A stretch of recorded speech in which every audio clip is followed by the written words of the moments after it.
Noticentro 1, CMI. Buenas noches, bienvenidos a las noticias. Los siguientes son los 3 hechos más importantes de hoy en Colombia. 18 meses después de que iniciara una dura batalla por el poder empresarial, el Grupo Económico Antioqueño cedió el 87% de la participación accionaria del Grupo Nutresa al Grupo Gilinski. De esta manera, Gilinski y sus socios árabes asumirán el control de Nutresa.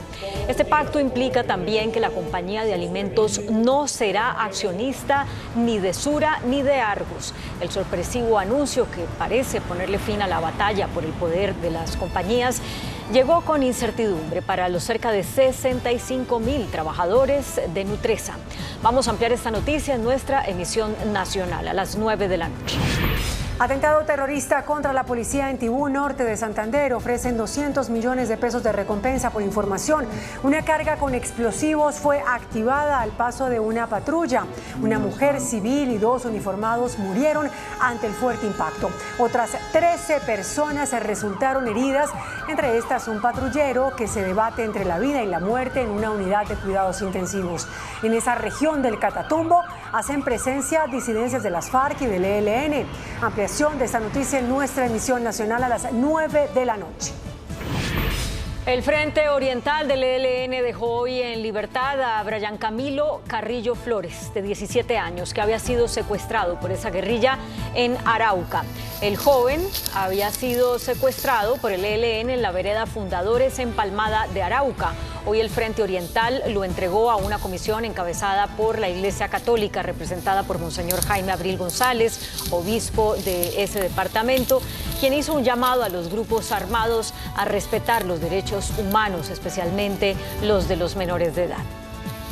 Las siguientes son las noticias más importantes del mundo hoy.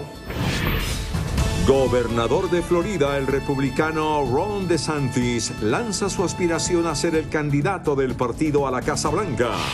La Reserva Federal prevé una recesión en Estados Unidos a partir del 4º trimestre. Rusia denuncia un nuevo ataque de Ucrania al Kremlin. Habrían impactado el Ministerio de Defensa.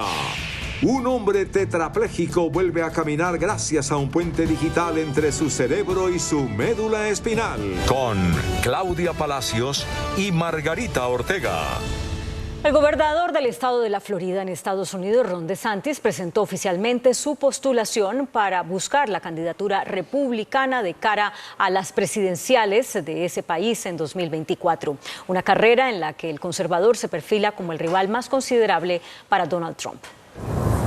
Con la entrega del documento con su postulación a la Comisión Electoral Federal, el gobernador de Florida, Ron DeSantis, oficializó sus intenciones de presentarse como candidato a las elecciones presidenciales de 2024 y ahora competirá con el expresidente Donald Trump en las primarias para quedarse con la candidatura del Partido Republicano. Our border is a disaster. Crime infests our cities. The federal government makes it harder for families to make ends meet, and the president flounders. I'm Ron DeSantis, and I'm running for president to lead our great American comeback. El anuncio de este líder ultraconservador se viene anticipando desde su buen resultado electoral en las elecciones de noviembre del año pasado, cuando resultó elegido gobernador con una amplia mayoría, una aplastante victoria que contrastó con la decepción de los candidatos trumpistas en las elecciones decisivas. DeSantis se ha hecho su propio espacio en la derecha estadounidense con políticas muy conservadoras en asuntos como la educación, el aborto y la inmigración, y aunque en el pasado tenía una buena relación con Trump, su candidatura es una traición para el exmandatario, que considera que DeSantis fue elegido gobernador en 2018 gracias a su apoyo. Recientemente el magnate lo ha criticado en público y ha dejado en evidencia que ve al actual gobernador como su rival más temible, ya que con 44 años representa un salto generacional con respecto a los 76 años de Trump. La Reserva Federal prevé una recesión en Estados Unidos a partir del 4º trimestre del año. Los economistas de la Reserva Federal han puesto fecha a la recesión que todo el mundo espera en Estados Unidos desde hace un año, pero esa no terminaba nunca de llegar. Ahora sus economistas prevén que se produzca una leve en el último trimestre de este año y el primero del próximo, según las actas de la última reunión de la Fed publicadas este miércoles. Su presidente Jerome Powell señaló que como recesión suave se debe entender una en la que el aumento del desempleo es menor de lo que ha sido habitual en las recesiones de la era moderna. Por su parte, el Banco Central deja aún abierta la posibilidad de una nueva subida de tipos para el mes de junio. Luego de que la recesión entrara brevemente en 2022, la probabilidad de que toque máximos históricos se ha disparado en los últimos meses, según indican los principales expertos e indicadores clave. La contundencia de la Fed a la hora de subir los tipos de interés, los últimos datos económicos y particularmente la crisis bancaria que se ha saldado con la quiebra del Silicon Valley Bank, Signature Bank o First Republic, han provocado el miedo a un impacto en el PIB por un menor acceso a la financiación. El presidente de Ecuador, Guillermo Lasso, cumplió 2 años como presidente y entregó un informe a la nación, algo inédito en la historia de ese país. En ese informe justificó la disolución de la Asamblea. El presidente de Ecuador, Guillermo Lasso, presentó el informe a la nación en la plataforma de desarrollo social Quitumbe, sur de Quito. Es la primera vez desde el retorno a la democracia que la rendición de cuentas no se realiza ante la Asamblea Nacional. Durante su discurso y acompañado de su vicepresidente y su gabinete ministerial, hizo un llamado a un acuerdo nacional y dijo que esperaba que la decisión histórica evitara que una nueva asamblea conspirara contra el plan del gobierno, ya que la decisión de la muerte cruzada cuenta con el apoyo del 80% de los ecuatorianos. Ahora los ecuatorianos debemos elegir un nuevo gobierno y otra asamblea nacional, un acto democrático que hace más fuerte la institucionalidad. Por su lado, el Consejo Nacional Electoral de Ecuador fijó para el próximo 20 de agosto la primera ronda de las elecciones presidenciales anticipadas, luego de que el presidente Lasso disolviera la Asamblea. De existir una segunda vuelta, se realizaría el próximo 15 de octubre. Testigos denunciaron un incendio en el edificio del Ministerio de Defensa de Rusia. La agencia rusa señala que se habría tratado de un ataque ucraniano. En los videos publicados en las redes sociales se ve cómo columnas de humo salen del lugar. Sin embargo, el gobierno de Rusia niega que se haya registrado un incendio en el edificio del Ministerio de Defensa. Y las autoridades de la región rusa de Belgorod reportaron nuevos y numerosos ataques de drones apenas unas horas después de que el Kremlin asegurara que había aplastado la inédita incursión armada de grupos procedentes de Ucrania en esa zona fronteriza. Aunque desde Moscú las autoridades rusas advierten que se responderá de manera extremadamente firme a nuevas incursiones armadas en su territorio, luego de un espectacular ataque de grupos procedentes de Ucrania en la región fronteriza de Belgorod, las autoridades de esta localidad reportaron nuevos y numerosos ataques de drones que no dejaron ninguna víctima, pero sí provocaron afectaciones a edificios administrativos, autos y algunas casas. Esto a pesar de que el Kremlin aseguró que aplastó al comando que protagonizó la incursión de mayor gravedad en su territorio desde el inicio de la invasión, la cual contó con la participación de un destacamento de más de 70 saboteadores que, según el Ministerio de Defensa ruso, fueron aniquilados tras ser rodeados por las fuerzas locales. Ucrania atribuye las operaciones a grupos de partisanos opositores a Vladimir Putin y de hecho la primera ofensiva fue reivindicada por la Legión Libertad para Rusia, un grupo de militares disidentes que combaten del lado ucraniano y que en otras ocasiones habrían realizado acciones en la misma región. En Australia falleció una mujer de 95 años después de ser electrocutada con una pistola paralizante por un policía. La mujer, que sufría de demencia, se encontraba en una residencia de adultos mayores y recibió el disparo que acabó con su vida luego de ser vista por un oficial sosteniendo un cuchillo afuera de su cuarto. El policía que disparó el arma tendrá que enfrentarse al tribunal ante los cargos de lesiones graves por imprudencia temeraria. El volcán Popocatépetl sigue emitiendo vapor de agua y gas. A pesar de que las autoridades dan un parte de tranquilidad, la Coordinación Nacional de Protección Civil reiteró que el semáforo de alerta se mantiene en amarillo, fase 3, y que se debe establecer un radio de exclusión de 12 kilómetros. En las últimas 24 horas, este volcán ha registrado 22 exhalaciones de gas y cenizas y 1.234 minutos de tremor o terremotos. Investigadores en Suiza crearon un puente digital entre la médula y el cerebro de un hombre que le permitió a esta persona parapléjica volver a caminar. Un grupo de neurocientíficos y neurocirujanos en Suiza desarrollaron una tecnología informática que le devolvió la movilidad parcial a un hombre que hace 10 años había quedado en estado parapléjico después de sufrir un accidente en bicicleta.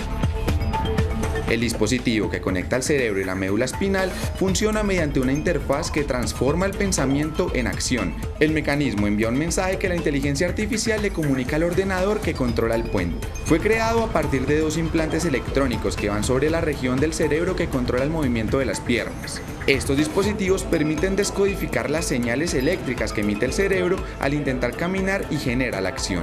Para usarlo correctamente, cada paciente debe practicar con el modelo durante varios días hasta familiarizarse nuevamente con el movimiento de su cuerpo. El invento es capaz de permitirle caminar a cualquier persona sobre superficies planas e incluso escaleras, logrando pasos largos y cortos. Muy buenas noches. Después de varios meses de intensos debates, la Comisión Séptima de la Cámara de Representantes finalmente aprobó anoche el proyecto de reforma a la salud en primer debate. Es decir, aún faltan 3 debates más. El ministro de Salud, el doctor Guillermo Alfonso Jaramillo, fue quien condujo con éxito la defensa del proyecto ante la Comisión en la Cámara. Y él es el ministro, nuestro invitado esta noche. Señor ministro, gracias por aceptar esta invitación. Y obviamente la pregunta que todo el mundo se hace es, ¿se acaban o no se acaban las EPS? No, no se acaban las EPS. ¿Cómo es eso, ministro? Va a haber una transformación hacia gestoras, porque es con ellas que nosotros vamos a direccionar todo este camino de la nueva reforma. Y tiene que ver con que llegamos hasta el punto de que vamos a financiarlas. 5% del monto de los recursos de salud van direccionadas para que las gestoras puedan seguir haciendo su trabajo de gestionar. Es decir, las EPS ya como gestoras. Ya como gestoras de salud y vida. Un nombre que a mí inclusive me agrada. Pero entonces, ¿qué funciones pierden? No, lo único que ellos van a perder es la posibilidad de no direccionar los recursos. No van a recibir sino los recursos del 5% del monto total, que hoy podrían ser 4.5 billones de pesos. ¿Cuánto? Más 4.5 billones. Pero adicionalmente van a recibir hasta el 3% más sobre la base de la opinión adecuada de los pacientes, en la restricción en el gasto y la calidad del servicio. No, pero señor ministro, a ver, yo tenía seguridad de que lo que recibían las EPS era casi 100 billones de... Sí, el año entrante puede llegar cercano a esa suma. Por eso. Y de esos 100 billones que ellos administran, podríamos decir, son intermediarios, no van a manejar ese dinero porque el ADRES va a ser el que capta los recursos, que es el ente oficial, que no es nuevo. Lo crearon ya los gobiernos anteriores. Entonces. Y él es el que va a pagar directamente, giro directo, a las clínicas y a los hospitales, públicos y privados, ¿cierto? Por el servicio.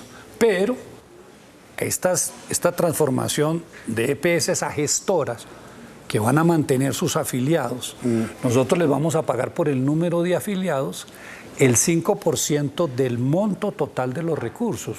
El año entrante pueden ser 5 billones, más el 3% más, o sea, otros 3 billones más, si cumplen adecuadamente su función de acompañarnos en este tránsito de buscar mejorar sustancialmente el servicio de salud en Colombia.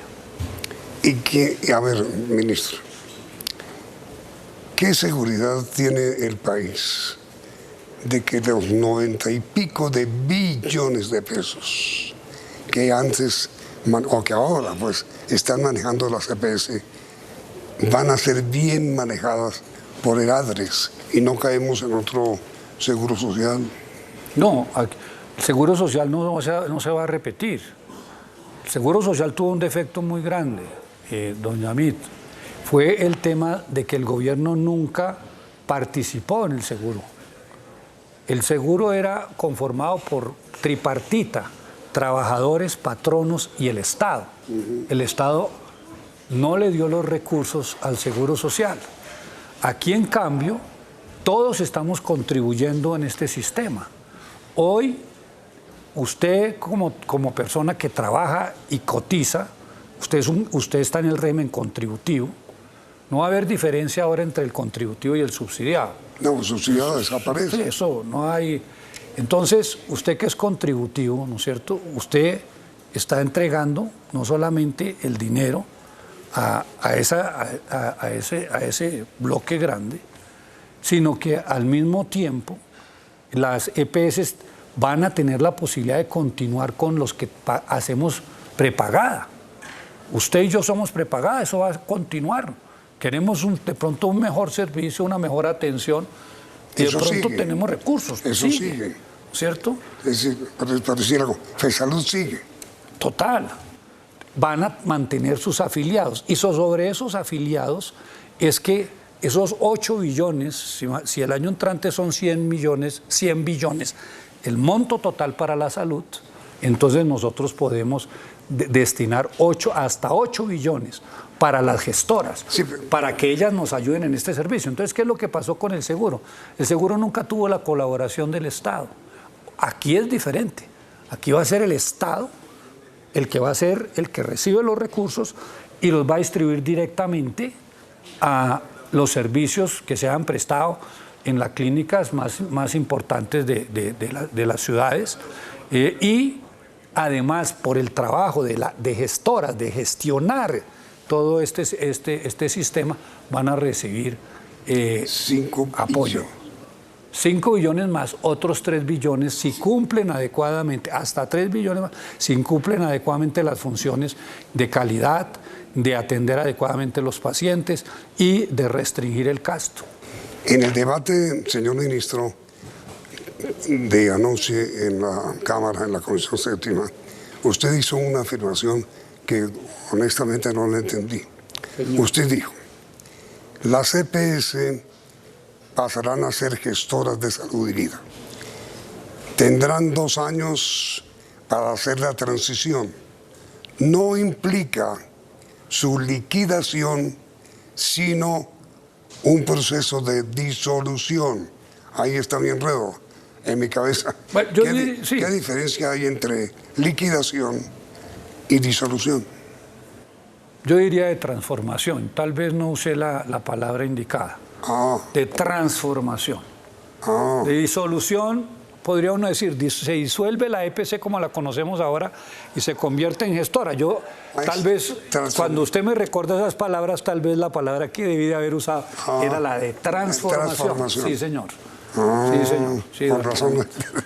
Sí, tiene usted toda la razón. Bueno, la transformación. Vea usted que por eso tuvimos un problema, don Yamid, porque usamos una palabra, solamente una palabra, que causó escozor dentro del cuerpo médico. Y tuvimos la posibilidad de reabrir la discusión y cambiar esa palabra. Sí, señor.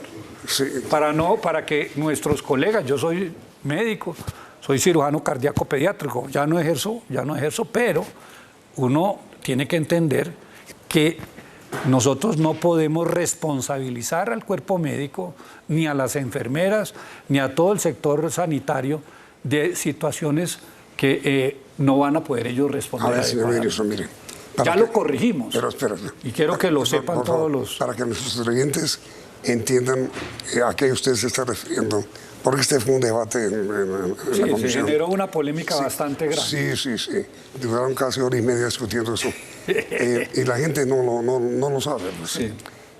Ese asunto es el de la médica, el artículo del acto médico. El acto médico, sí. ¿Qué es el acto médico? El acto médico, por supuesto, el médico tiene que tomar unas determinaciones supremamente claras. Frente al paciente. Frente al paciente. No solamente hacer el diagnóstico, no solamente direccionar el tratamiento, no solamente continuar en la supervisión de ese paciente, sino que en un momento dado tiene que tomar determinaciones que se salen de ese ámbito de lo que respecta a la función del médico y se vuelve más ya es un tema legal y de responsabilidad.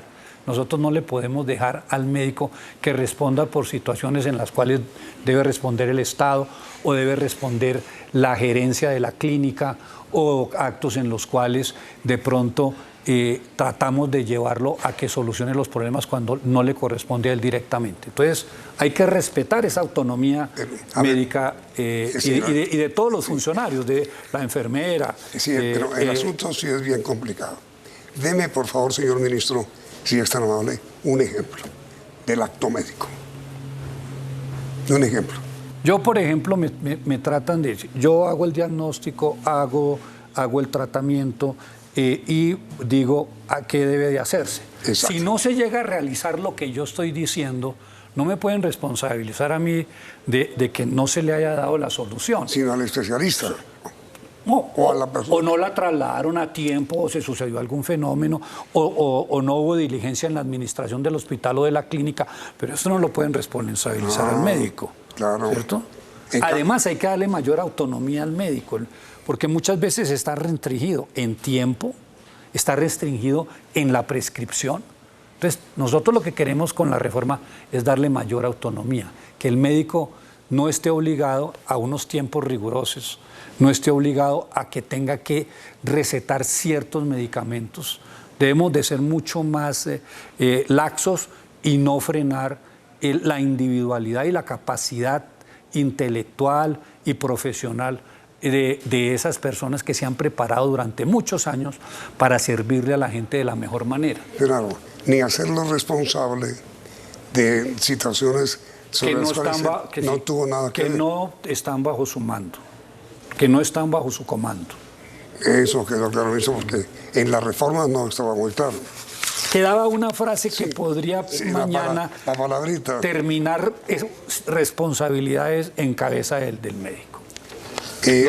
Los abogados son bastante minuciosos en la letra. Sí. A veces uno no se percata de eso, pero nos hicieron saber y encontramos que era mejor quitar y cambiar la redacción y creo que quedaron satisfechos. Hay otra cosa que no entendí, señor ministro. El proyecto en general marchita durante 2 años a las EPS, en general, a las EPS, o las transforma en gestoras durante 2 años. No las marchita. Las transforma. Ah, las transforma. Las transforma. Sí. Bueno, pero en el proyecto se establece también que habrá una capitalización a la nueva EPS. Sí. Uno se pregunta, pero a ver, si por una parte transforman las EPS, por la otra capitalizan la nueva EPS, ¿no hay una especie de contradicción? No, esa es la demostración más clara de que vamos a mantener las EPS. A ver. Con el nombre de gestoras de salud y vida, que a mí me gusta el nombre, esa no la inventamos nosotros, creo que fue el Partido Liberal el que la presentó, alguno de ellos, yo no estaba en ese momento. A mí me gusta el nombre, me parece que gestoras de salud y vida es algo muy bonito. Y nosotros no de ninguna manera, sí. Esta fue el artículo 138 que se discutió, don Yamit, se discutió el artículo 138, se le daban facultades al señor presidente, facultades extraordinarias. Eso nos gusta mucho. Sí. Y yo lo entendí, porque de pronto se cree que vamos a hacer trampitas. Sí, de pronto por debajo de la mesa hacer cosas. Entonces, no, queremos que todo esto quede muy abierto. Y entonces eliminamos 5 de los 6 artículos, pero dejamos uno, que es el que usted ha mencionado. 5 de las 6 facultades que le daban al gobierno. Exactamente. Y no quedó sino una. No quedó sino capitalización de la EPS. Que es la de la nueva EPS. La nueva EPS, que es 50 más 1 de las cajas y 50 menos 1 del gobierno. Sí. O sea, nosotros es mayoritariamente de las cajas, pero nosotros participamos en un 49.9%. Entonces lo que queremos es que esta EPS tenga la posibilidad, a través del señor presidente de la República y el Ministerio de Hacienda, tener un refuerzo de capitalización para que pueda también acompañar a las EPS transformadas en gestoras de salud y vida privadas para poder hacer este trabajo tan importante que hay que realizar en todo el territorio. Eso no lo podemos hacer nosotros, aquí no se está estatizando, aquí no se está copiando ningún modelo. Aquí ya estamos tratando de construir sobre lo construido. Entonces, señor ministro, mire, a todos los trabajadores colombianos, sin excepción, les descuentan la cotización para salud. Sí, señor. Como las EPS no serán más terceras entre el paciente y la IPS, no serán terceras. ¿Qué van a hacer el Estado, qué va a hacer con ese dinero que le siguen retirando de las nóminas a todos los trabajadores públicos? Lo que ha venido haciendo durante todo este tiempo. Públicos y privados. No, lo que ha venido haciendo. El sistema se alimenta del régimen contributivo de lo que todos nosotros adicionalmente... Se siguen los descuentos. O sea, esos descuentos continúan y viene el sistema general de participaciones, que son los impuestos que todos nosotros pagamos, que son el 50% de ese apoyo económico. Eso sigue y va a Eso todo sigue igual. Ya no hay inclusive, importante tener en cuenta, va a haber más recursos para la salud, y así debe de ser, porque la reforma tributaria va a generar mayores ingresos al sistema general de participaciones, y esos ingresos van a llegar muy especialmente a ese globo de dinero que en solamente el sistema general de participaciones en los próximos 10 años a dineros corrientes de hoy se va a duplicar. O sea que vamos a tener más dinero para poder atender en mejor forma a los ciudadanos colombianos. El asunto básico, fundamental, es que todo el dinero que recibían las EPS ya no lo van a recibir. Bueno, lo va a recibir el ADRES. Lo va a recibir el ADRES. Que lo distribuye entre los hospitales y clínicas. Que paga las cuentas de los hospitales y de las clínicas. Y paga las cuentas de los afiliados, porque la gente va a seguir siendo afiliada a las EPS. Si yo estoy como estoy actualmente en Colsanitas, yo voy a estar en Colsanitas. ¿Usted es Colsanitas? Yo soy Colsanitas. Yo sigo en Colsanitas. Colsanitas, ¿qué me va a decir? Cuando se transforme en gestora, porque estoy seguro que se va a transformar en gestora. Me va a decir, usted va a tener un CAP. Ese CAP va a ser privado, ¿no? Centro de Atención Primaria. Ahí, vale, yo vivo en la 123 con séptima, entonces me dice, mire, su CAP va a ser acá, uno que se acerca. Ahí tengo que ir yo a inscribirme, me inscribo, y ahí va a ser mi centro de atención, en donde me van a mirar, me van a atender y me van a decir, me pueden solucionar, porque esos CAPs tienen que ser resolutivos. Hoy no existen. Preventivos y resolutivos. Hoy no existen. Sí existen. No, pero son clínicas. Sí existen. Con la de Colsanitas. Sí, pero usted puede lograr que esa conformación de CAP esté al lado de una clínica o en la misma clínica dentro y funcione. Entonces yo llego y entonces me pueden resolver el problema ahí. Si no me lo resuelven, la gestora me va a direccionar a mí, gestora me va a direccionar en el segundo, en el nivel medio y alto de complejidad en el sistema de salud. Así es como va a funcionar. Todo tiene un principio y por supuesto tiene que irse resolviendo esta situación. Yo le digo una cosa que me llamó mucho la atención. Bogotá, ¿cómo vamos? Yo llevaba 8 meses haciendo campaña para tratar de ser alcalde de esta ciudad. Sí, antes. Inclusive me entrevistó CMI en ese sentido. ¿Y qué me encontré de sorpresa grande? ¿Qué le pedían en Bogotá, cómo vamos, al próximo alcalde? Le pedían salud, fue el primer punto. Para mí fue preocupante. En cuarto punto aparecía la seguridad y todo. Si usted le pregunta a cualquier ciudadano del común, ¿qué es lo que usted necesita en Bogotá o en las grandes ciudades? Seguridad, y en Bogotá también movilidad. Pero apareció salud en primera instancia. Entonces la salud sí se convierte en una situación supremamente importante para todas y todos nosotros. Pero entonces, señor ministro, Y usted bien lo sabe. Sí, señor. Si hoy estamos afiliados el 93% de los colombianos, o 94, 95, a EPS, quiere decir que prácticamente hay un cubrimiento universal de salud en Colombia. Sí. Si eso es así, ¿qué es lo que van a mejorar? A ver, ministro. Entonces, si está... El 93%. Sí, señor. Queda un 7%, pero ahí yo voy a decirle algo. Todos los colombianos, voy a decir, el 100% tienen una afiliación a la EPS. A una EPS. El problema es si reciben o no el servicio. Y usted va a sectores, el presidente estuvo en el Guainía, en el Remanso, corregimiento, una comunidad indígena. No va el médico por allá, no va el odontólogo, pero tienen carnet de una EPS. Tener carnet no es que tenga usted el derecho a la salud. Vamos a llegarle a los que la salud no les ha llegado. Previniendo la enfermedad, que es lo más importante, prevención. Está el caso del doctor Royce, le lograron a tiempo de diagnosticarle un cáncer. No sucede con los campesinos y los obreros. Y la promoción de la salud, que es supremamente importante. Eso tiene que venir desde la educación del niño para promocionar la salud, los buenos hábitos, tener higiene, agua potable, ¿no es cierto? No a estar hacinados, a calles pavimentadas. Todo eso entra dentro de los buenos hábitos alimenticios de la promoción de la salud. Y la atención primaria. Si no tenemos acueductos con agua potable, si no tenemos esta situación, pues no tenemos verdaderamente salud. Y tenemos una gran diferencia. Mientras aquí tenemos atención, en La Guajira se nos están muriendo los niños de hambre, de gastroenteritis, de parasitismo. Es lo que nosotros queremos bregar a moldear, llegar a esos territorios, don Yamit, para que verdaderamente todos los colombianos se sientan ciudadanos de primera.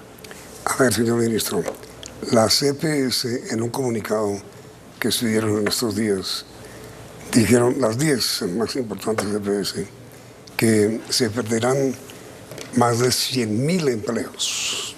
Usted lo debió conocer. ¿Eso es cierto? Yo quisiera ver las cifras, porque esto se ha moldeado de tal manera que no creo por qué tengan ellos que decir este tema de las 100.000 personas. Pero lo dijeron. Yo lo que creo, inclusive, es que va a haber, al aumentar los recursos, como están proyectados, yo creo que inclusive lo que y llegar a territorios en donde no hemos llegado, vamos a aumentar el empleo. Va a haber posibilidades de que médicos, enfermeras, nutricionistas, odontólogos, todo el sector de la salud, a través de una formalización, porque es muy importante. Aquí hablamos de los héroes de la medicina, pero no los compensamos. Y tenemos hospitales en donde se les deben 6 meses y mucho más.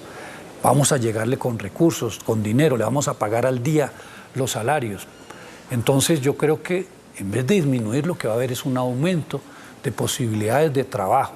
Va a vigorizarse más con más recursos a la salud y proyectar de esa manera,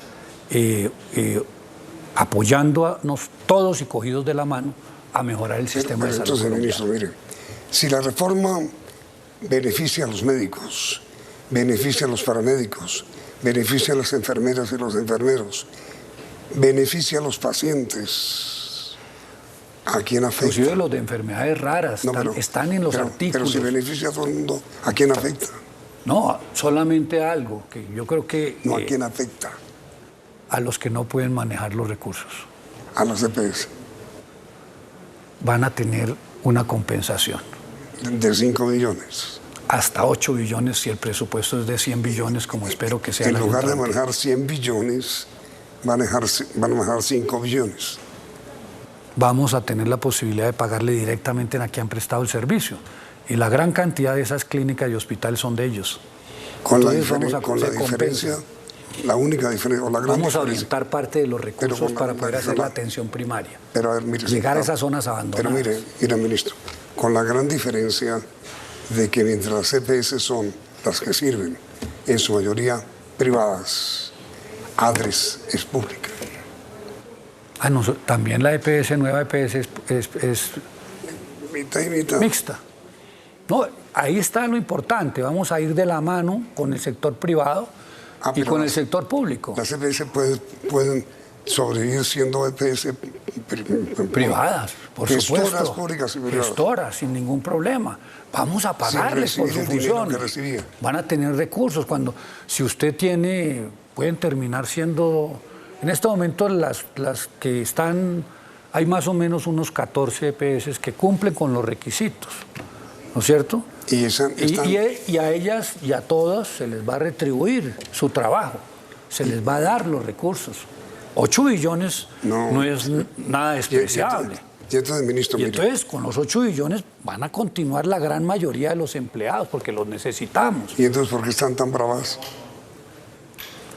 Esa es una pregunta que me queda a mí por hacerle, porque no he podido entender por qué estén bravas. Pues, sí, les estamos ayudando a que nos colaboren y nos sirvan en todo este proceso. Señor doctor Guillermo Alfonso Jaramillo, muchísimas gracias. A usted, don Yamil, muy amable. Es un honor para mí estar acá y especialmente ante toda su audiencia. ¿Sigue siendo usted en su mente aspirante a alcalde de Bogotá? No. Ya está inhabilitado. Ya quedé por fuera. Ministro, muy amable. Muchas gracias. Y a ustedes, muy amable. Gracias por la sintonía y continúen aquí en Noticentro 1. Noticentro 1, CMI. Operación comercial del año. Gilinski se queda con Nutresa y el grupo antioqueño con Argos y Sura. Es una decisión acertada, dice expresidente de Bancolombia. Se agrava y se extiende crisis por falta de gas. Gas propano para industria y comercio. Ataque en Tibú. 3 muertos, 1 señora y 2 policías. Vuelve la violencia a Buenaventura por guerra de bandas. No hay pruebas contra expresidente Uribe, dice la Fiscalía. Primeras denuncias por pirámide ganadera. Bloqueada vía Panamericana por incumplimiento de promesas. EPS aseguran que desaparecerán inevitablemente. Unidad Nacional de Protección con Sicarios denuncia a su director. Aprobada ley para frenar llamadas telefónicas para ofrecer productos y servicios. Empresarios exponen a ministro de Defensa temor por inseguridad. Cae confianza comercial. Con Claudia Palacios y Margarita Ortega. Iniciamos nuestra segunda hora de noticias. El grupo Gilinski y sus socios árabes lograron un acuerdo con el grupo empresarial antioqueño para quedarse con el control del grupo Nutresa. El grupo empresarial antioqueño, por su parte, mantendrá el control de los grupos Argos y Sura. Con esta negociación se termina el enroque accionario entre las mismas compañías que mantenía el conglomerado paisa. El grupo Gilinski y sus socios árabes asumirán el control mayoritario de Nutresa con una participación del 87%. El pacto implica también que la compañía de alimentos no será accionista de Sura y Argos. El sorpresivo anuncio que parece ponerle fin a la batalla por el poder de las compañías llegó con incertidumbre a los cerca de 65.000 trabajadores de la compañía de alimentos. A la incertidumbre expresada por Duván Vélez, presidente del sindicato de Nutresa, se suma el nuevo poder de los Gilinski en la compañía. El 51% les da la posibilidad de cambiar la junta directiva. Ahora con el 87% van a tener el control total. Solo el 13% tendrán la posibilidad de tener, si acaso, algún miembro en junta directiva. Expertos calculan que los Gilinski podrían recibir un billonario porcentaje por su salida de Sura. Nutresa, por su parte, este año reportó un crecimiento por encima del 33% en sus ventas durante el año 2022 y se consolida como uno de los grupos empresariales más importantes de Colombia y Latinoamérica. Para Carlos Raúl Yepes, expresidente de Bancolombia, el anuncio que ratifica a los Gilinski como accionista mayoritario del grupo Nutresa es una nueva oportunidad en el mercado y pone fin a una guerra de poderes. Para algunos expertos, el nuevo control de los Gilinski sobre Nutresa fue una jugada de ajedrecista. Para Carlos Raúl Yepes, expresidente de Bancolombia, el acuerdo le pone fin a una guerra de poderes y abre nuevas oportunidades al mercado. Y el doctor Jaime Gilinski y su grupo vieron una gran oportunidad, acudió a los mecanismos del mercado como las OPAs y eso empezó muy bien. con reglas legales, reglas contractuales, pero al final lo que yo advertía era que no podía generar un acompañamiento diferente y lo que yo pedía era parar la guerra. Durante cerca de 18 meses el grupo Gilinski hizo alrededor de 8 ofertas públicas de adquisición en el mercado, se opuso a varias decisiones de los grupos empresariales y expresó de forma directa que quería asumir el poder accionario. Ahora, ¿qué pasaría con Bancolombia? Una pregunta válida, como muchas preguntas, no creería que después de esta transacción pues se haya llegado hasta Bancolombia. Por ahora ninguna de las compañías ha emitido un pronunciamiento diferente a los publicados hoy. El presidente de Gasnova, Alejandro Martínez, anunció medidas para apoyar con gas propano la crisis por la suspensión del servicio de gas natural en el suroccidente del país. Este miércoles se puso en marcha el plan de contingencia para superar la crisis de gas que se presenta en el suroccidente del país. Ya se iniciaron los trabajos en Cerro Bravo, donde se busca poner una tubería flexible alterna que permita llevar el combustible a los departamentos afectados como Caldas, Quindío, Risaralda, Valle, Cauca y Nariño. También las empresas del sector de gas propano acompañan el proceso como un sustituto, en especial para la industria. Los hogares que técnicamente puedan hacer el cambio podrán hacer la solicitud. Estamos hablando con los productores de GLP en el país para que nos entreguen al máximo para poder atender esos usuarios que técnicamente se puedan pasar de gas natural a GLP. Se pide mayor oferta desde Ecopetrol. Por el momento no debería darse efectos en materia de tarifas. Hay mucha competencia, entonces esos especuladores no se les debe comprar. El precio debe mantenerse estable y no tiene ninguna justificación que haya una subida de precios. Se espera que la contingencia se resuelva en 7 días. Con el paso de las horas se agrava la emergencia por la falta de gas propano en el suroccidente del país. En el eje cafetero, la empresa Efigas confirmó que de los 33 municipios a los cuales llegan con el servicio, 25 ya no cuentan con el combustible y los 7 restantes tienen una reserva que va disminuyendo. Aseguran que la empresa TGI avanza con las obras en el sector de Cerro Bravo. Ya está en construcción la alternativa técnica que plantearon, que es construir un bypass. Debido a esto, las largas filas en las empresas de venta de gas propano no se acaban y los usuarios padecen esta situación. Preocupación en el sector gastronómico, largas filas en busca de cilindros de gas, alza de precios en elementos sustitutos, fogones de leña improvisados y escasez de estufas eléctricas son el panorama por estos días en el Valle del Cauca por causa del desabastecimiento del servicio de gas natural en la región. Ni por los barrios, nada, súper agotado. Y estoy estresada porque la comida del niño, mis familiares, no. Santiago de Cali se declaró en alerta roja por el desabastecimiento de este servicio. Improvisados fogones de leña en la calle, estufas de gasolina y hasta la olla arrocera son parte de las medidas urgentes que los habitantes en el Quindío están tomando para alimentar a sus familias tras el desabastecimiento de gas natural que, según la empresa Efigas, que suministra este servicio en el eje cafetero, no tendrá restablecimiento inmediato. Muchos donde yo trabajo nos cerraron ayer.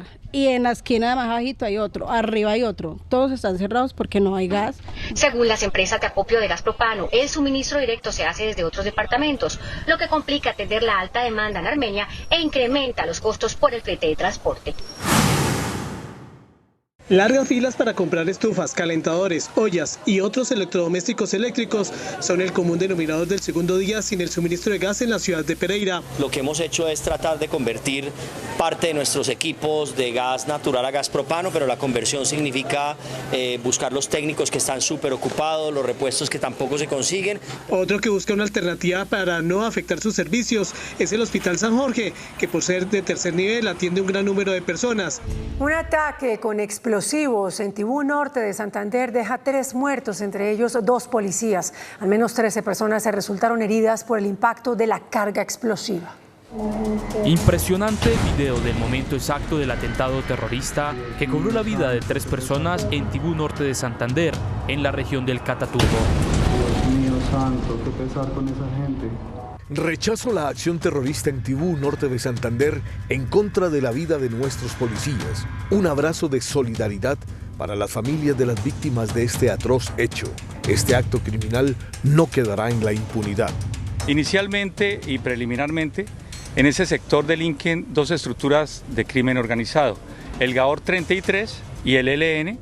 Las víctimas de este ataque son una mujer que transitaba por el lugar, el subintendente de la Policía Nacional, Ángelo Raúl Martínez Arévalo, de 31 años de edad, y el patrullero Andrés Hidárraga Orozco, de 37 años. Además, otros 8 civiles y 5 uniformados resultaron heridos, uno de ellos de gravedad, al sufrir un trauma cráneoencefálico. Este ataque se presenta unas horas antes de una visita programada por el ministro de Defensa Iván Velásquez y toda su cúpula militar, quienes liderarían desde esta región un consejo de seguridad.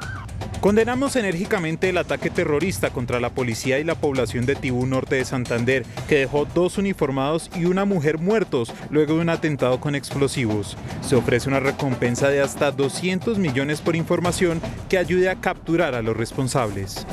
Varios sectores de Tibú están sin electricidad por la gravedad de la explosión que afectó un poste de suministro de energía.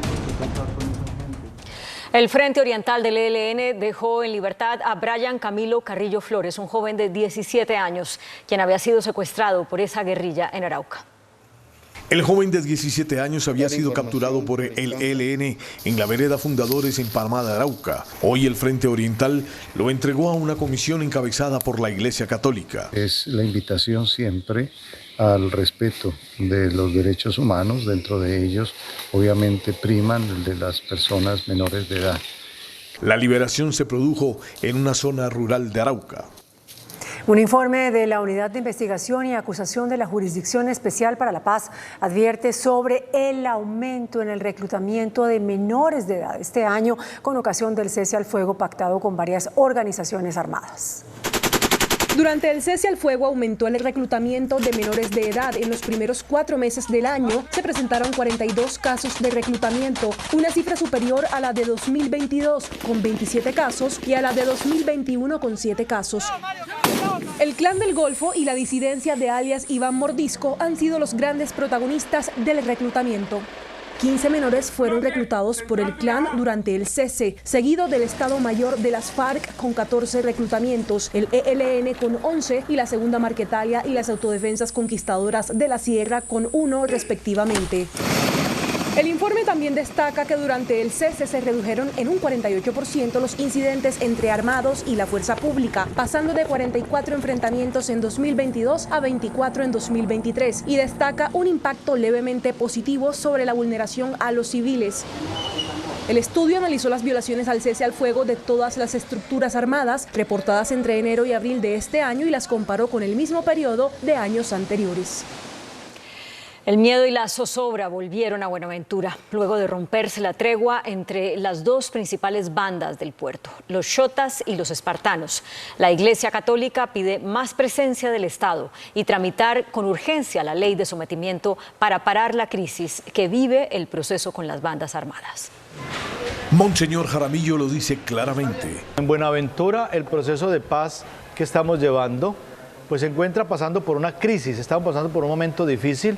En este momento, después de 8 meses de reducir los homicidios. Pese a que volvieron los enfrentamientos entre las bandas de los xotas y espartanos, la iglesia continúa con los acercamientos. Los 2 grupos están en un momento de enfrentamientos, pero el diálogo se mantiene y ellos todavía no han roto la decisión de seguir adelante en esta construcción de la paz para el distrito. Se reclama mayor presencia del Estado. Decirle al gobierno nacional que ejerza autoridad más en los territorios. Nosotros estamos pidiendo que el Estado sea Estado en todos esos lugares, en los esteros. Es urgente que se apruebe además la ley de sometimiento de las bandas a la justicia, un trámite que por ahora está en veremos. Está totalmente lista. Está lista desde hace un mes. ¿Cuál es el problema que hay? Que el gobierno no ha logrado rearmar mayorías. Las conversaciones con los líderes de las 2 bandas se mantienen y se espera lograr una nueva tregua para retomar el laboratorio de paz que mantuvo al puerto sin homicidios durante más de 6 meses. Las fuerzas militares y la comunidad indígena encontraron nuevas pistas de los menores de edad desaparecidos en la selva entre Guaviare y Caquetá, luego del siniestro de la avioneta en la que se transportaban. 24 días completan desaparecidos 4 menores de edad en la selva amazónica. Esto tras un accidente aéreo donde 3 adultos fueron encontrados sin vida. Indígenas encontraron pistas claves. una mujer de la comunidad Nucap evidenció sobre el terreno una tapa de color rosado y un marco de un celular de color negro y, lo más especial, un pañal utilizado que, de acuerdo a la talla, puede ser de nuestro bebé de 11 meses, Cristi. Las fuerzas militares ubicaron un refugio. Se encontraba en él un pañal utilizado, un par de zapatos de color azul, en el cual pues podemos analizar que es del niño de 4 años, y un trillo o un camino que se pierde después de 100 metros hacia el suroccidente de nuestra área de búsqueda. El papá de 2 de los niños está inmerso en la selva, ayudando en la búsqueda. Anímicamente puedo decirle que no estoy bien porque esto es un golpe duro, pero sí tengo mucha fe que posiblemente estaré con mis hijos, con mi familia, que es lo más importante. Son más de 250 personas las que están apoyando la operación Esperanza. La senadora Aida Quilcue lloró ante la Comisión Primera del Senado tras revelar públicamente que escapó ilesa al 7º intento de asesinato en su contra. Los hechos se presentaron cuando se encontraba el pasado fin de semana en su casa rural cerca de Popayán. Cuenten conmigo para lo que sea necesario. Muchas gracias. La senadora Aida Quilcue, vicepresidenta de la Comisión Primera del Senado, no pudo contener el llanto cuando estaba relatando los hechos que ocurrieron entre sábado y domingo en su casa ubicada en una vereda de Popayán. Estaban intentando ingresar a la casa y ahí es donde la guardia ayuda a persuadir a estos hombres y lograron proteger pues a mi nieto que estaba en la casa, y luego pues ya nos ayudaron a salir del sitio donde nos encontrábamos. Hace 7 años su marido murió en una acción del ejército. Hoy teme que a ella la quieran matar o guerrilleros o paramilitares. Es posible que sea la disidencia de las FARC, como puede ser también, no sé, grupos paramilitares, porque he tenido amenazas de grupos paramilitares. Y bueno, a mi esposo lo asesinó la fuerza pública. La senadora pidió que la unidad de protección le ampliara su seguridad, pero reveló que le contestaron que ella hace mal uso del esquema. Cada hora 2 menores de edad son víctimas de abuso sexual en Colombia. Este alarmante dato se conoció durante un foro sobre violencia sexual promovido por la Secretaría de Educación de Bogotá.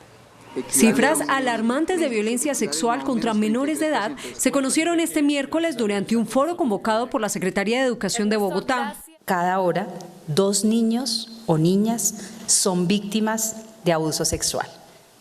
Cada hora 2 niños. Solo este año van 2.236 denuncias por violencia sexual, casi 40% más que el año anterior. Esto quiere decir que al día, en promedio, 19 niños son víctimas de este flagelo. Nunca es su culpa. Y para los perpetradores, toda la responsabilidad recae en ustedes. No es responsabilidad de la falda que llevaba la niña. La situación es crítica y nos invita a sumar voces, esfuerzos, acciones y voluntades. En manos de la Fiscalía están alrededor de 200 casos de abuso sexual registrados en los colegios de Bogotá. Los servidores públicos comenzaron a ser capacitados para que aprendan a tratar los casos de violencia contra las mujeres. Esto lo anunció hoy la vicepresidenta Francia Márquez en la Casa de Nariño. Por los feminicidios ocurridos este año, el Gobierno Nacional declaró la emergencia de violencia de género contra la mujer. La vicepresidenta de la República, Francia Márquez, manifestó que los funcionarios estatales están recibiendo capacitación para que precisamente aprendan a tratar esos casos. De la Escuela Superior de Administración Pública sobre violencias basadas en género, porque cómo impartir acciones de justicia si nosotros mismos no sabemos y no conocemos cómo atender este tipo de situaciones. Y reconoció que en Colombia hay una crisis basada en la violencia de género. Crisis social y humana en nuestro país y que está afectando de manera desproporcional a las mujeres. En rueda de prensa realizada en la Casa de Nariño, la funcionaria también entregó un balance de su visita a África, Sudáfrica, Etiopía y Kenia. Duros reclamos de víctimas se presentaron durante una audiencia en la Jurisdicción Especial para la Paz, en la que se esperaba que 3 militares en retiro contaran hechos novedosos sobre el holocausto del Palacio de Justicia. Bernardo. La JEP inició hoy una audiencia de aporte a la verdad con 3 exintegrantes de inteligencia del ejército, en la que se esperaba que esclarecieran por qué hubo desaparecidos tras el holocausto del Palacio de Justicia, ocurrido en noviembre del 85, pero esto pasó. ¿Usted tiene alguna información que sea relevante? Por favor, conteste esa pregunta. No tengo ningún conocimiento. Y si lo tuviese, de rodillas le pediría perdón a las víctimas y hablaría todo lo que supiera al respecto. Doctor, yo el primero de noviembre de 1985 salí a vacaciones y me dirigí a la ciudad de Cali. Le pido respeto, no más burlas. Yo veo que es una persona mentirosa y se va a la tumba con las mentiras como lo han hecho todos los otros. Dejaron a unos hijos sin su mamá. Son unas porquerías. La Fiscalía apeló la decisión del juez 41 de conocimiento de Bogotá, quien ordenó seguir investigando al presidente Álvaro Uribe. El ente acusador aseguró que no tiene pruebas para llevar a juicio al exmandatario por presunta manipulación de testigos. El fiscal delegado ante la Corte, Javier Cárdenas, presentó el recurso de apelación a la decisión que dejó abierta la investigación al expresidente Álvaro Uribe por presunta manipulación de testigos.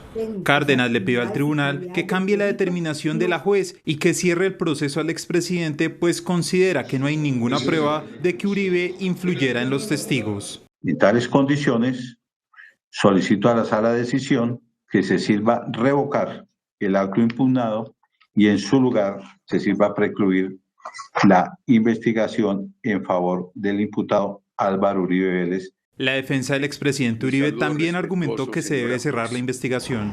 Cabe recordar que este martes la juez 41 de conocimiento dijo que la Fiscalía tiene que seguir investigando a Uribe por los delitos de fraude procesal y soborno a testigos. Y la Fiscalía llevó a juicio al empresario Emilio Tapia por el escándalo de centros poblados y por posibles actos de corrupción en las empresas municipales de Cali. El contratista Emilio Tapia negociaba un acuerdo con la Fiscalía para aceptar cargos por el escándalo de centros poblados y por presunta corrupción en Cali. Sin embargo, la negociación se estancó y la Fiscalía decidió llamarlo a juicio por los 2 escándalos y se expone a una pena de más de 12 años de cárcel de ser declarado culpable. La Fiscalía dijo que Tapia usó 5.000 millones de pesos de los 70.000 millones del anticipo de centros poblados para comprar vehículos, obras de arte y apartamentos.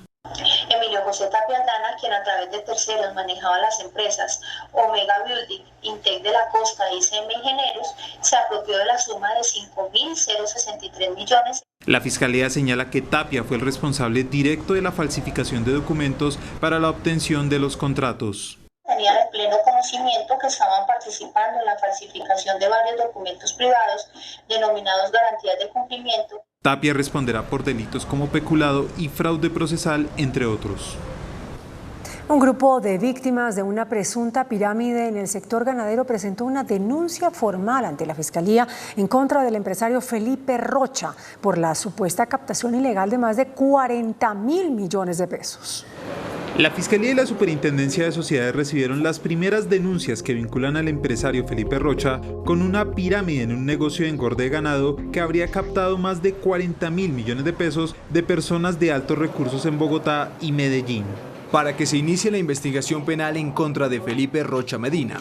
En la denuncia que llegó a la Fiscalía por las víctimas de Rocha, piden una investigación penal por varios delitos relacionados con captación masiva de dinero y una intervención de la Superintendencia de Sociedades. Intervenga estas sociedades y personas con el propósito de su liquidación forzosa y devolución de los dineros entregados. Los damnificados por el derrumbe en la vía Panamericana en el Cauca taponaron este importante corredor vial porque aún no han sido reubicados. Varias familias damnificadas por el deslizamiento de tierra ocurrido el pasado 9 de enero en Rosas, Cauca, bloquearon la vía Panamericana en el sector conocido como El Céfiro por incumplimientos por parte del gobierno nacional. Hoy estamos aquí plantados en la vía porque nos cansamos, ya llevamos 5 meses donde el señor presidente vino aquí a nuestro municipio donde dijo que nos iba a solucionar en 15 días. Vamos para 5 meses y no pasa nada. Vehículos al lado y lado de la vía y cientos de personas buscando pasar hasta sus destinos hicieron parte de la jornada de protesta en Rosas. Nos ayuden a solucionar esto muy rápido porque es que ha sido muy difícil para nosotros, tanto como para las demás personas y los comerciantes, que últimamente todo eso ha subido, todos los precios de la canasta familiar y todo. Mañana se espera que llegue una delegación del alto gobierno para entablar un diálogo con las comunidades. Para el gremio de las EPS, el proyecto de reforma en la salud no soluciona los problemas estructurales del sistema. En cambio, elimina a esas entidades encargadas hoy de la gestión del riesgo en salud. Se hará un proceso de marchitamiento que terminará en la liquidación luego de 2 años de las EPS. Sin EPS se quedaría el sistema de salud de aprobarse la reforma. En el proyecto invitan a estas entidades a transformarse en gestoras de salud y vida, pero con varias modificaciones. Son 2 visiones muy diferentes. Las EPS son aseguradoras, mientras las gestoras tienen unas funciones de articulación y unas funciones administrativas que son muy inferiores en lo que hoy tienen las EPS. La preocupación de la agremiación se centra en la sostenibilidad de la prestación del servicio. Estamos echando para atrás en materia de los derechos que ya tenemos adquiridos los colombianos, en materia de nuestro poder de elegir a nuestro asegurador. En el nuevo modelo, el único asegurador va a ser el Estado. En segundo lugar está el tema de la continuidad de los tratamientos y el acceso de los usuarios dentro de este nuevo sistema. Todo se basa en un sistema de información que hoy no existe. Una cosa es la salud en las capitales. El debate sobre el proyecto continuará en la plenaria de Cámara de Representantes. El director de la Unidad Nacional de Protección, Augusto Rodríguez, denunció que en la entidad hay sicarios y ladrones. La denuncia se hizo en medio de un debate de control político en el Congreso de la República, donde se afirmó que dentro de la Unidad Nacional de Protección hay sicarios y ladrones. Miembros de la Unidad Nacional de Protección que están sumergidos en actividades como atraco, como sicariato. Estamos en investigación. También cuestionó el actuar de la Fiscalía en el caso de un ataque con armas en su vivienda.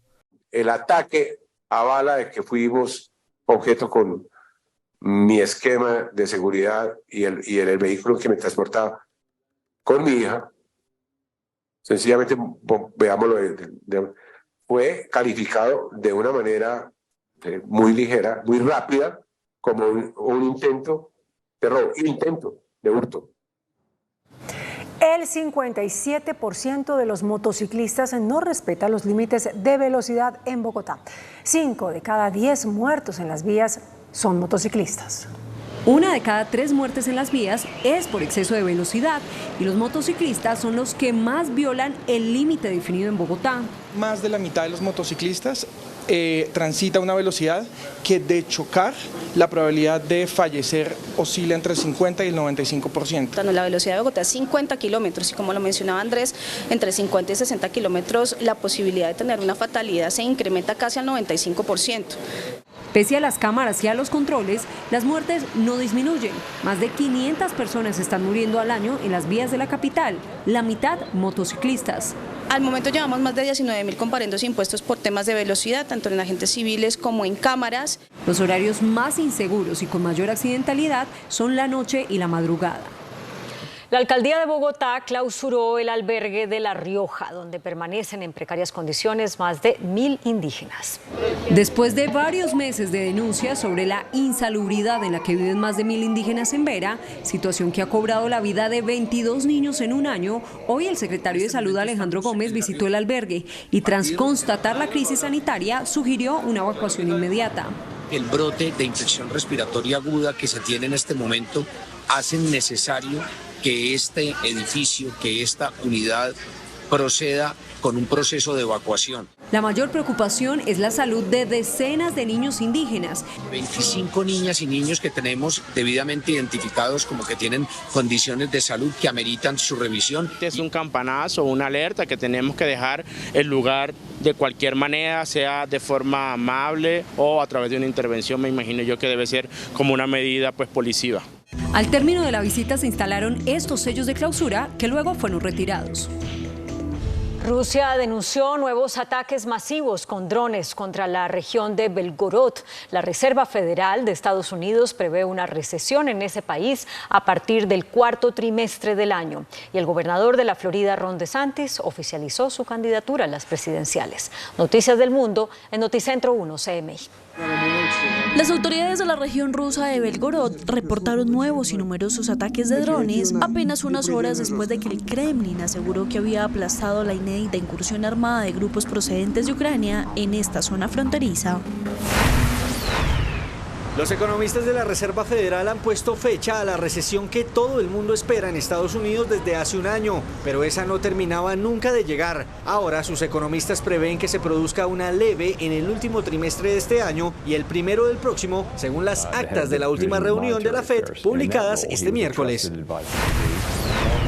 El actual gobernador de la Florida, Ron DeSantis, lanzó su campaña para convertirse en el candidato del Partido Republicano en las elecciones presidenciales de Estados Unidos en 2024. El republicano reveló su decisión en una presentación de la Comisión Federal de Elecciones antes de una conversación en línea con el director ejecutivo de Twitter, Elon Musk. Las reservas de gas y petróleo en el país cayeron en 2022, según el informe anual presentado por la Agencia Nacional de Hidrocarburos. El informe de la Agencia Nacional de Hidrocarburos confirmó un decrecimiento en las reservas de petróleo que pasó de 7.6 a 7.5 años y de las de gas que pasaron de 8 a 7.2 años. El informe consolida datos de 474 campos con corte a 31 de diciembre de 2022. Sin embargo, según el gobierno, se mantiene la estabilidad macroeconómica del país. Eso quiere decir que aunque ha habido un proceso de producción, hemos logrado mantener e incluso incrementar, aunque sea mínimamente, esa producción y esas reservas. Los estimativos dan cuenta de un aumento diario de barriles en la producción de petróleo. Sobre las reservas probadas de gas, confió la ministra en la incorporación de recursos contingentes de gas si comienza a materializarse costa afuera. El presidente de Fenalcarbón, Carlos Cante, anunció que la industria tiene 5,5 millones de toneladas de suministro para las plantas térmicas para la generación de energía de cara al fenómeno del Niño. Después de un encuentro con el gobierno, la industria carbonífera garantizó los suficientes niveles de producción para el suministro del mineral a las plantas térmicas del país. La evaluación se hizo de cara a las medidas de prevención ante una eventual sequía con la llegada del fenómeno del Niño. Las térmicas tienen contratados más de 5 millones y medio de toneladas de carbón. En momentos del fenómeno extremo, la demanda full puede ser de cerca de unos 5 millones de toneladas. El carbón es clave como insumo para la generación de energía de las térmicas que entran como respaldo ante un menor nivel de los embalses. Estas plantas en un fenómeno climático pueden aumentar la participación a un 30% en el mercado energético. Garantizar unas medidas de contingencia que permitan aportarle al desarrollo del país en época extrema. El país, por cuenta del carbón, no se va a pagar. El gobierno mantiene un monitoreo permanente. A sanción presidencial, la ley Dejen de Fregar, que regula las llamadas de bancos y entidades de servicios a los usuarios.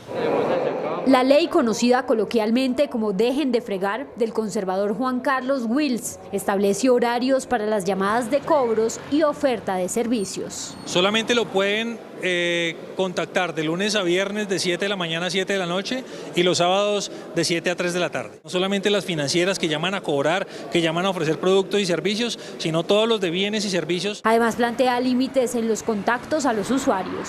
Por un solo medio, durante toda la semana no lo pueden volver a contactar. La ley plantea multas para quienes incumplan lo aprobado. Son multas económicas en donde llegan, donde la superintendencia lo que hace es efectivamente sancionar con multas a estas entidades. A la iniciativa solo le falta la firma del presidente de la República para hacer una realidad. Empresarios y gremios de la producción expresaron su temor al ministro de Defensa, Iván Velásquez, por la inseguridad y la violencia. En Bogotá se reunió el ministro de Defensa, Iván Velásquez, con gremios de la producción y la comercialización de productos, donde le expresaron las preocupaciones que tienen por la situación de orden público. La extorsión, el contrabando, la corrupción misma que se puede presentar en las actuaciones individuales de miembros de la fuerza pública, el robo el día a día. Le pidieron al jefe de la Defensa Nacional que permita a la fuerza pública actuar con contundencia. Pues el ministro es muy claro y es muy enfático en decir que, si bien es cierto, hay una política de paz, nunca se ha pretendido maniatar a la fuerza pública como tal. A algunos acuerdos llegaron los gremios y el gobierno. Demostrar la prestancia de la fuerza pública en combatir los delitos y, por supuesto, garantizar la seguridad ciudadana. El índice de confianza comercial e industrial cayó en abril. De acuerdo con la encuesta de opinión empresarial de Fedesarrollo, la tendencia se da por la percepción desfavorable de la economía para los próximos meses. Se espera una disminución en el volumen actual de pedidos. La movilidad y los cortes en el servicio de agua son las preocupaciones de los habitantes de 11 municipios de Cundinamarca. Así lo revela la más reciente encuesta de Sabana Centro. ¿Cómo vamos? El suministro de agua y el alcantarillado es uno de los temas que más preocupa a los habitantes de 11 municipios de la Sabana Centro, entre los que están Cajicá, Chía, Cota, Nemocón, Sopo y Tenjo. El de acueducto pasó de una satisfacción del 61% en 2019 al 46%. El 40% de los habitantes está inconforme con la malla vial y con los tiempos de desplazamiento. El 48% se demora hora y media en llegar a su destino y el 33% más de 2 horas. El 50% de la población se desplaza hacia Bogotá. Vemos que la mayoría de estos desplazamientos se da por trabajo. En segundo lugar, para acceder a servicios de salud, lo cual nos llamó mucho la atención. El 55% de los consultados se siente inseguro y el 30% cree que empeoró su situación económica. El índice de capitalización de la bolsa, que mide el comportamiento de las 25 principales acciones, cerró a la baja. El índice selectivo MSCI Colcap de la Bolsa de Valores de Colombia bajó 1,06% a 1.110 puntos. La acción de preferencial Corfi colombiana fue la que más subió, con una valorización del 5% a 12.390 pesos. La acción del Banco de Occidente fue la que más bajó, con una pérdida de 6,67% a 14.000 pesos. La acción más negociada de la jornada fue la de preferencial Bancolombia, al movilizar más de 7.000 millones de pesos, con una variación negativa de 0,41% a 26.800 pesos. Y el dólar cerró a la baja. Indicadores económicos en Noticentro 1 CM. La tasa representativa del mercado que regirá para mañana jueves será de 4.448 pesos con 93 centavos. Los profesionales del cambio compran la divisa en promedio en 4.340 pesos y la venden en 4.390 pesos. Un euro cuesta 4.805 pesos con 90 centavos. La libra de café en Nueva York se cotizó a $1.88. El azúcar se transó en 25,48 centavos de dólar la libra. El barril de petróleo WTI se cotizó en $74.22. La referencia Brent para Colombia se cotizó en $78.36. Una acción de Ecopetrol cuesta 2.115 pesos. Atención, hay una noticia al cierre. Noticentro 1 CMI estableció que el Consejo de Estado se negó a aplicar la revisión de los fallos disciplinarios de la Procuraduría contra funcionarios de elección popular, tal y como lo ordenó la Corte Constitucional. Según el Consejo de Estado, esta revisión viola la Constitución.